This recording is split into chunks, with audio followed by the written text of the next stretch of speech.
Welcome to Alfredo Show. The Alfredo Show. You might get a little bit of burpees when I answer your questions because I just had lunch. And it was delicious. It was the Olive Garden. In the Marine Corps, you always have somebody cleaning up your mess, right? So if you fuck up, you know, like, it's okay, somebody else will kind of like take on that duty and kind of clean the mess up for you.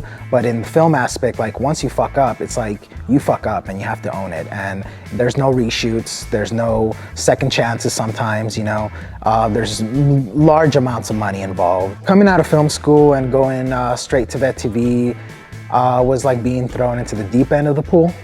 And eventually I did learn to swim, but it definitely gave me an opportunity to apply some of the things I learned in film school. The beauty about doing a production with Vet TV is like I get to take chances, and I got to take chances, and some of those chances sometimes did play out in my favor. And I'm like, okay, cool, that's what it feels like for you to apply it and actually working.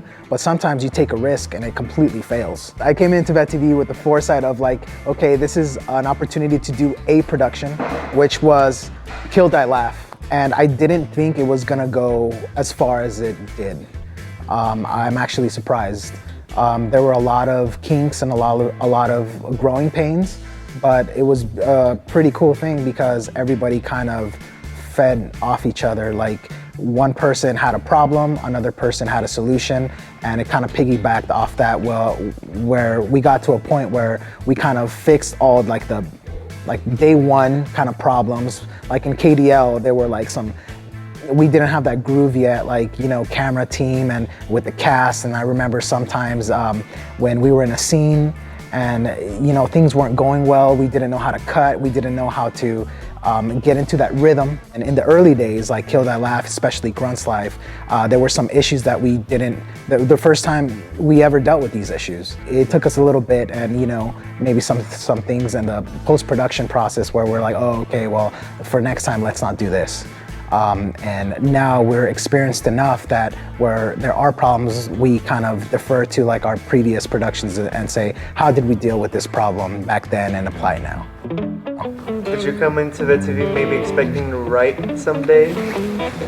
Yeah, baby. I never thought I could write and direct and in a real world setting with, you know, subscribers and people, distribution, and actually people seeing the work and giving us feedback. Like, never in my wildest dreams would I have, you know, imagined. Dealing with, like, you know, day one actors or very novice actors, and dealing with somebody professional and like Rachel, it's night and day. Like, they actually, casting well for your show, kind of 50% of the work has already been done.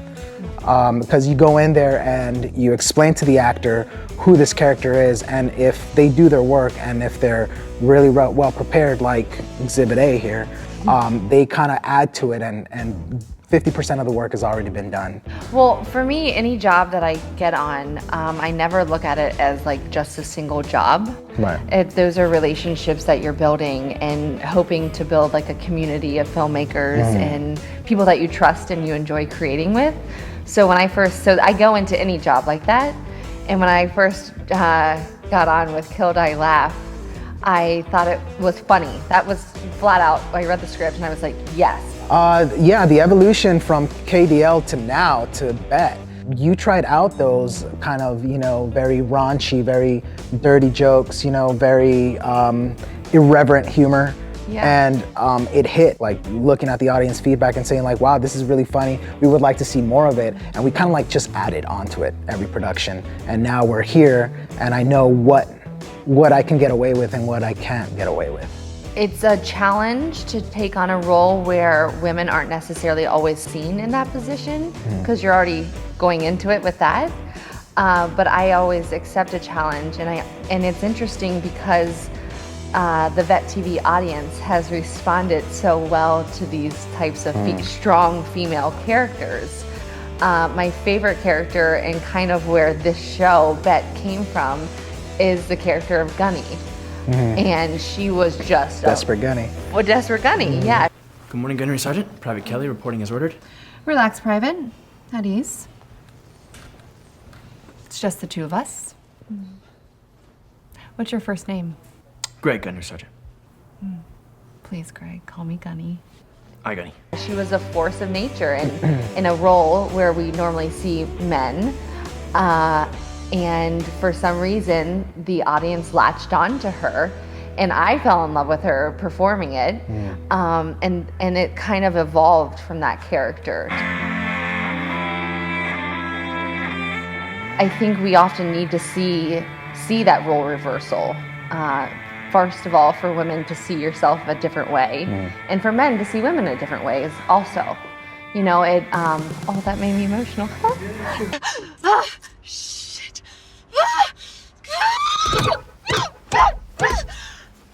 This is fun. Make sure So fun. This is fun. There's been a lot of fucking and sucking. There's a lot of cum.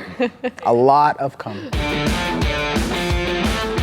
A lot of feedback I get online is people seeing our live stuff, our content, and being like, hey man, like you make me want to do film. You make me want to move out to LA and try to follow my dream or do this or do that. Or I get DMs saying like man, like this is really helping me through a tough time.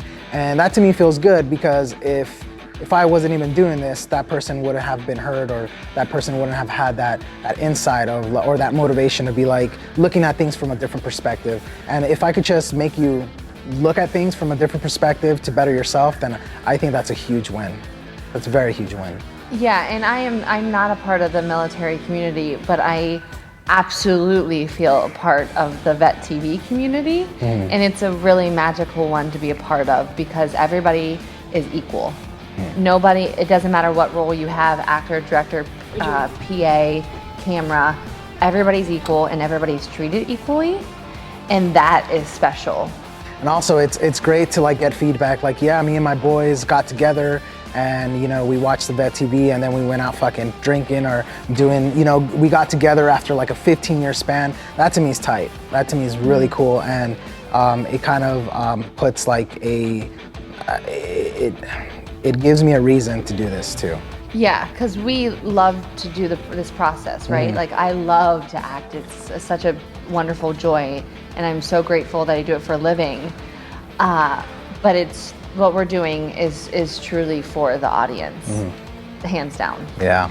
Make sure to check out Bet August 7th, dropping on Bet TV. Check us out. Bet, what? I'm ready for a nap. Me hanging. Oh. Somebody yell cut. All right. Ooh, it smells, huh? A little waft. Okay, I'm done. Is that it?